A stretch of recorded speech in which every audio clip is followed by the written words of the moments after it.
Around IT in 256 seconds by Tomasz Nurkiewicz. Episode 49. Functional Programming. Functional programming means programming using functions.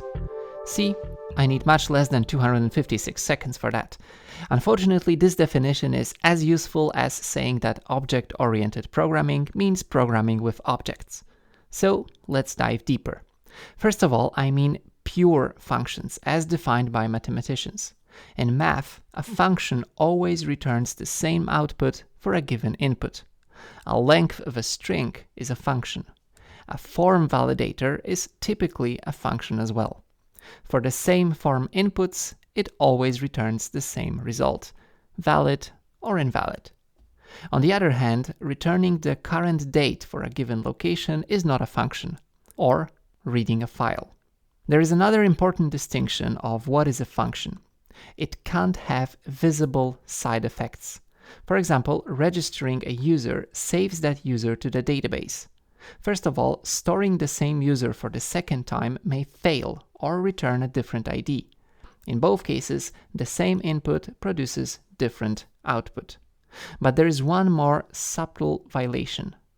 Changing the database may influence the results of other functions. I hope you get the idea. Being so strict about input and output has some surprising benefits. First of all, memoization. It's a fancy name for caching. Because one input always returns the same output, caching is perfectly safe. Secondly, immutability. It's an important concept in functional programming. Data structures and objects are never modified by any function. So for example, a function adding a new element to a list actually creates a new list with one extra element. This sounds insane and wasteful until you start writing concurrent programs. Concurrency is so damn hard because we must synchronize changes between threads. But if functions can't change the state and mutate any data, the biggest issue disappears.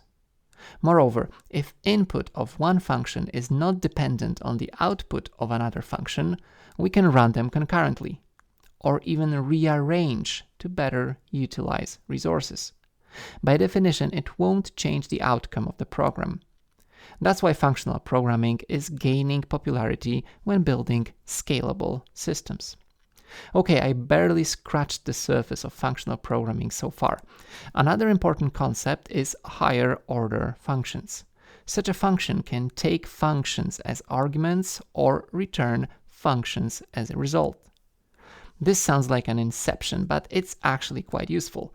A simple sort function that takes a comparator function and a list to sort. It's a higher order function. It can be even more meta. What if you forget the second argument to the sort function? Code doesn't compile? What if I told you this is a valid technique in functional programming known as partial application? Calling sort with only the first argument returns a more specific sort function, taking a list as input with hard-coded comparator. This is known as currying and is a very powerful technique. There are many more important concepts in functional programming. For example, lambda expressions, which are anonymous functions defined ad hoc, or monads, which abstract away impure context in which the program runs. Actually, handling the outside world, the input-output, is quite complex in pure functional languages. But monads deserve a separate episode. That's it. Thanks for listening. Bye.